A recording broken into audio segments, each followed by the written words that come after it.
Hi guys, pawisan ng inyong lady boy.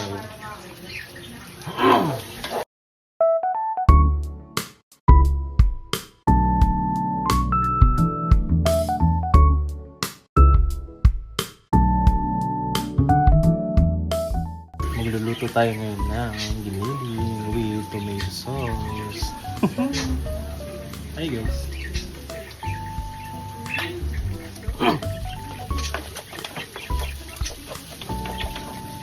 Kailangan lutuin lang natin ang ibig para hindi siya. Hey guys! So ayan, pahinga muna dito habang hinihintay natin lumambot yung karne, yung patatas, saka yung kamote. So, pawis sa pawis. Yung pinaka-comfort zone ko dito sa bahay namin is yung minsan yung room ko, madalas dito sa tindahan.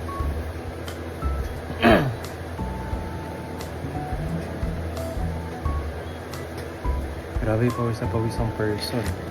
Oh, basang-basa. Pwede na bang mag-vlog ulit guys? Comment naman kayo dyan, no? Kung anong pwede natin mga pwedeng i-vlog. Kala mo naman lumalabas. Lagi lang ako nandito sa bahay. Dito sa tindahan, mag-aayos. Minsan magluluto, pagsinipag. Madalas nakahiga at tutulog.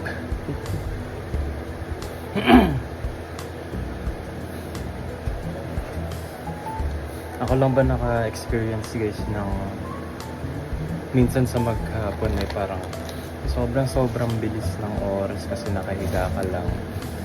Tapos ang lalim ng iniisip mo. Kakaisip mo makakatulog ka na lang. Tapos minsan pakiramdam mo pa sobrang alam mo yun, sobrang down na down ka na wala ka na. Humuhugot si kuya. Hindi, sinishare ko lang naman. Iba talaga pag nasa stage ka na ng ganito. Ano bang stage to? Stage 1? Stage 2? Basta kahit anong mangyari guys, ganun yung nararamdaman mo. Mag-pray ka lang. Kung busy man yung mga friends mo, wala kang makausap. Kaya nandyan lagi si Lord. Lagi siyang free para sa lahat. Open siyang makinig para sa lahat. Kasi once na ma-voice out mo sa kanya lahat ng nararamdaman mo mabigat, gagaan niya. Lagi siyang makikinig sa'yo. Tama man yan o mali. Lagi kanyang i-embrace. Lagi kanyang i-hug. Lagi kanyang gagawing positive. Kung yung utak mo ay puro negative lang. Once na kinausap mo siya, mag-open ka sa kanya. Lahat yung magiging positive. Ay, yun na. So, share lang yun guys ha. So, babalikan ko muna yung niluluto ko. Baka ano na mangyari dun.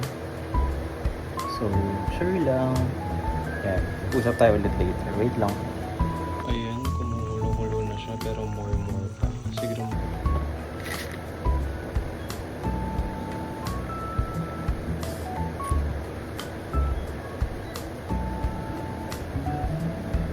so yung guys, hindi pa malambot yung patatas sa kamote. So, bumalik ako dito para magtanggal ng nagda-dry yung lips ko Pero pag nagda-dry siya, alam niyo yung maganda sa akin.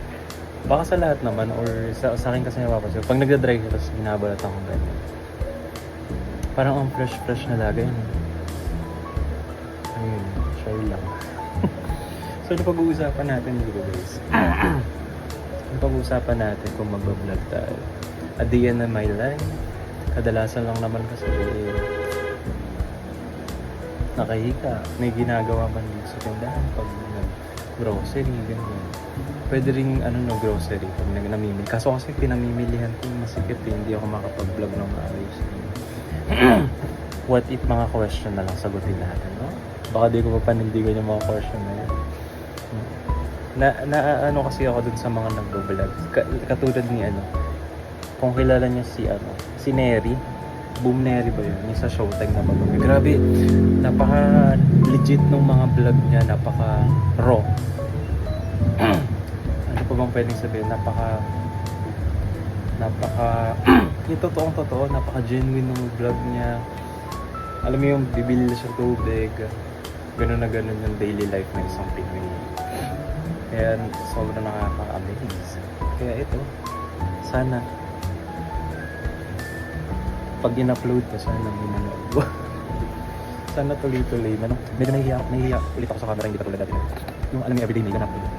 Ngayon parang nahihiya ako marapin sa camera. Minsan tinatamaan, minsan kung ano-ano lang upload. So, tingnan ko muna ulit Diyan muna kayo guys. Tada! So, yun na siya guys. Kunti na lang maluluto ng ating pork ginil with mixed veggies, with ganarin.